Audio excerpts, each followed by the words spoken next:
Hello नमस्कार दोस्तों, कैसे हैं आप सब।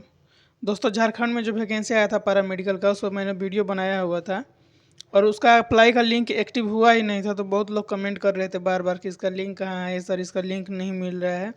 तो पैरा मेडिकल भर्ती जो आया था उसका लिंक एक्टिव हो चुका है। ठीक है, इसमें 51 को पोस्ट है जो कि अलग अलग यहाँ पर पोस्ट का नाम दिया गया है।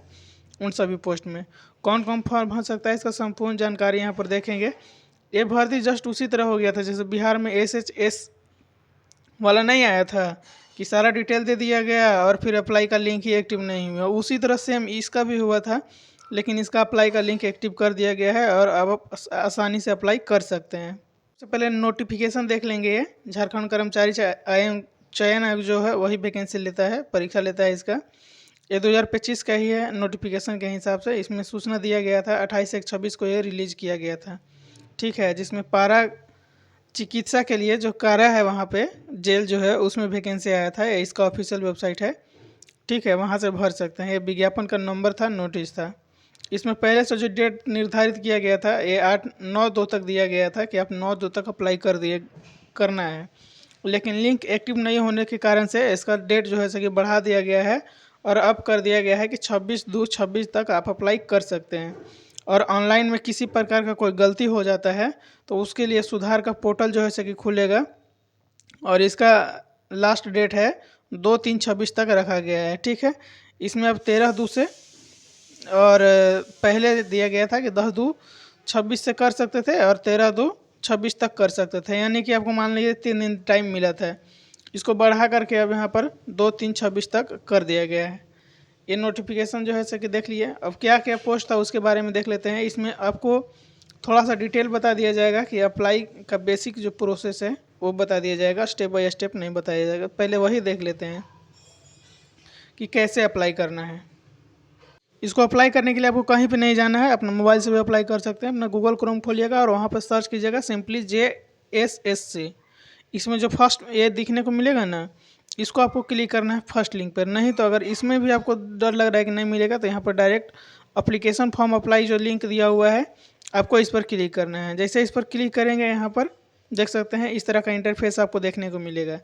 यहाँ पर जो ये दिखेगा ऑनलाइन अप्लीकेशन JJPSSC, यही नोटिफिकेशन नंबर है। ठीक है, और यहाँ आएंगे तो व्हाट्स न्यू में करके आपको दिखेगा।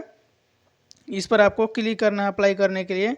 जैसे इस पर अप्लाई नाउ है ना, इस पर आपको क्लिक करना है तो ये दूसरे वेबसाइट पर ले जाएगा। यहाँ पर इस तरह से यहाँ आएंगे तो यहाँ पर जो पहले से भरे होंगे उनके लिए आपको लॉगिन करना है रजिस्ट्रेशन और पासवर्ड डाल करके। और जो नहीं भरे होंगे यहाँ पर रजिस्ट्रेशन नंबर और पासवर्ड बनाएंगे। फिर से यहाँ पर न्यू रजिस्ट्रेशन वाला पर क्लिक करके, जैसे न्यू रजिस्ट्रेशन वाला पर क्लिक करेंगे तो यहाँ सारा जानकारी यहाँ पर मिल जाएगा। जैसे वैकेंसी टाइप में क्या डालना है, यहाँ पर रेगुलर या बैकलॉग 2 प्रकार के वैकेंसी आया हुआ है। तो आप नोटिफिकेशन में देख लेते हैं कि कौन रेगुलर में है कौन बैकलॉग में। मान लीजिए रेगुलर में करना है तो रेगुलर करेंगे। यहाँ पर नाम पोस्ट वगैरह सेलेक्ट करके फाइनली यहाँ पर जब सबमिट करेंगे ये वाला पर टिक करके तो आगे का प्रोसेस जो है कि रजिस्ट्रेशन नंबर और पासवर्ड आपको मोबाइल नंबर में मैसेज में आ जाएगा। उस मोबाइल नंबर में मैसेज में आया हुआ रजिस्ट्रेशन यहाँ पर डालिएगा और पासवर्ड यहाँ पर डालिएगा, फिर लॉगिन कीजिएगा तो सारा डिटेल्स आपको भरने का ऑप्शन दिया जाएगा। यहीं पर डिटेल नोटिफिकेशन दी है, यहाँ से डाउनलोड कर सकते हैं आप। उसको डाउनलोड करने के लिए ना यहाँ पर सबसे नीचे जब आएंगे तो देखिए टू रीड डिटेल एडवर्टाइजमेंट, यहाँ पर क्लिक ही करिएगा। जैसे ही ये नोटिफिकेशन डाउनलोड होकर के आपको मिल जाएगा। इसमें आपको यहाँ पर देख सकते हैं पूरा दिया हुआ है। झारखंड राज्य के कारागार में पारा चिकित्सा कर्मियों की भर्ती हेतु संयुक्त प्रतियोगिता परीक्षा जो है 2025 के लिया जा रहा है। नियमित और बैकलॉग दोनों प्रकार के पोस्ट था, यहाँ पर साफ साफ लिखा हुआ है। ठीक है, वही अभी जो भर रहे थे ना उसमें पूछा जा रहा था रेगुलर एंड बैकलॉग वैकेंसी के लिए। बैकलॉग वैकेंसी मात्र 3 ही है, बाकी सब रेगुलर है। रेगुलर है 48 गो पोस्ट।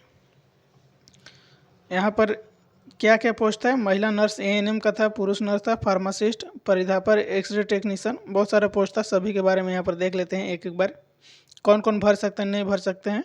यहाँ पर सबसे पहले देख सकते हैं परीक्षा में शुल्क जो है कि 100 रुपये लगेगा और झारखंड के जो SC ST जो होते हैं उन लोगों को यहाँ पर 50 रुपये मात्र लिया गया है ऑनलाइन का फी। यहाँ पर क्वालिफिकेशन की बात करें तो महिला नर्स जो है ANM और पुरुष नर्स दोनों का अलग अलग बहाली आया हुआ है। इन लोगों के 25,000 से 81,000 तक पेमेंट रखा गया है। लेवल 4 का पेमेंट मिलेगा। क्वालिफिकेशन में न्यूनतम 45% अंक के साथ 10th पास होना चाहिए और उसके बाद एएनएम का जो कोर्स होता है वो कोर्स किए हुए होना चाहिए, और साथ में झारखंड का नर्सिंग काउंसिल जो है सके वहाँ से रजिस्ट्रेशन होना अनिवार्य है। इसी तरह पुरुष वाले को भी है, 45% आपको मार्क्स चाहिए 10th में, और 18 महीने का जो एएनएम का कोर्स होता है वो आपको किया हुआ होना चाहिए, 2 साल का जो 18 महीने का जो भी बोलिए। और झारखंड नर्सिंग काउंसिल जो बना हुआ है वहाँ से रजिस्ट्रेशन होना चाहिए। अगला है फार्मासिस्ट के लिए, इसमें लेवल 5 का पेमेंट मिलेगा 29,200 से 93,300 तक। ये जो है लेवल 7 जो पे है उसके हिसाब से निकाला गया था।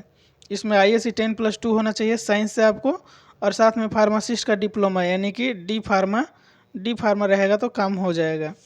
और यहाँ पर डिप्लोमा फार्मासिस्ट के साथ साथ आपको झारखंड में जो पैरामेडिकल का काउंसिल बना हुआ है वहाँ से रजिस्ट्रेशन होना चाहिए। तो इसमें अदर कैंडिडेट यानी कि अदर स्टूडेंट वही भर पाएंगे जो यहाँ से रजिस्ट्रेशन करवाएंगे या करवाना चाहेंगे, अगर नहीं करवाएंगे तो भर नहीं पाएंगे आप लोग, समझ गए।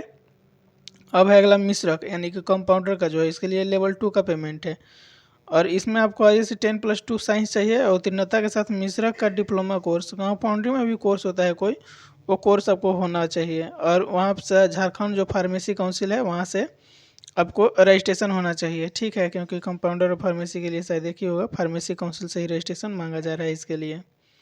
अब जो ड्रेसर है, ड्रेसर के लिए लेवल 1 का पेमेंट मिलेगा, इससे अच्छा तो कंपाउंडर था, और इसके लिए 10th पास केवल होना चाहिए, और उसके साथ साथ सरकारी मान्यता प्राप्त कहीं से भी ड्रेसर पद है तो 1 वर्ष का प्रशिक्षण कोर्स जो होता है सर्टिफिकेट कोर्स वो आपको चाहिए मात्र। और इसमें एक बात है कि इसमें कहीं से आपको रजिस्ट्रेशन का मांग नहीं किया जा रहा है, ठीक है, इसमें रजिस्ट्रेशन का मांग नहीं किया जा रहा है, तो ये कोई भी भर सकते हैं फॉर्म को। और एक्सरे टेक्नीशियन का है, एक्सरे टेक्नीशियन के लिए यहाँ पर देखेंगे तो एक्सरे टेक्नीशियन के लिए ISC 10+2 वाला चाहिए, मतलब कि साइंस से आपको 10+2 चाहिए, एक्सरे टेक्नीशियन में आपको डिप्लोमा होना चाहिए, ठीक है। इसके साथ साथ आपको झारखंड का जो नर्सिंग काउंसिल है, पैरामेडिकल काउंसिल है, वहाँ से रजिस्ट्रेशन होना चाहिए, और अभ्यर्थी जो कैंडिडेट भरेंगे फॉर्म उसको कंप्यूटर का नॉलेज होना चाहिए तभी भर पाएंगे। यहाँ पर मान लीजिए प्रतियोगिता स्तर, यहाँ पर 2 होगा परीक्षा, नीचे आके दिखाते हैं आपको।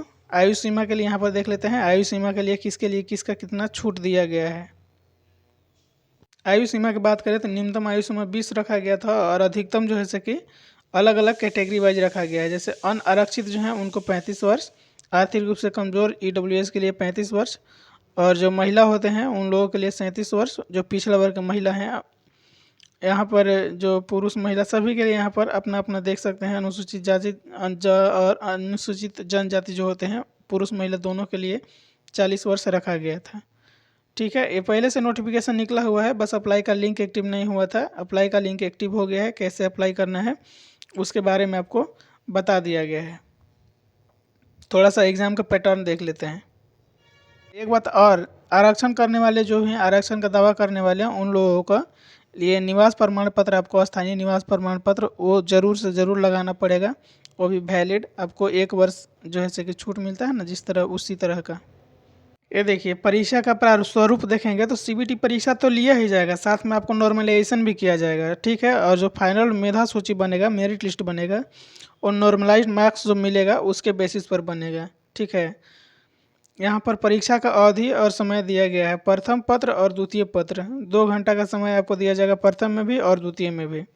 यहाँ पर ये जो है ये प्रथम पत्र में क्या पूछा जाएगा, ये यहाँ से यहाँ तक के जो पोस्ट हैं उन सभी के लिए ये दिया हुआ है कि सामान्य विषय के अंतर्गत कुल 100 अंकों की परीक्षा, जिसमें समान 100 अंक का होगा एग्जाम, जिसमें सामान्य भाषा ज्ञान जो होता है, सामान्य ज्ञान, उसके लिए 60 प्रश्न रहेंगे, 60 अंक का, और जो 20-20 नंबर रहेंगे वो आपको हिंदी भाषा और जो वहाँ के भाषा जो आधारित है उसके बेसिस पर होगा, ठीक है।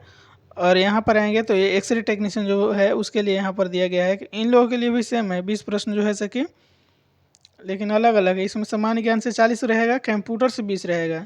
जो एक्सरे टेक्नीशियन है उसके लिए GS जो होता है, GS रहेगा 40 नंबर का, और 20 नंबर का रहेगा कंप्यूटर, बाकी 20 नंबर अंग्रेजी आंग्ल भाषा से रहेगा, और आधारित जो है वहाँ से हिंदी भाषा, उसके बेसिस पर 20-20 नंबर, 20-20 नंबर, यानी 20-20, 40-20, 60, 40-100, समझ गए।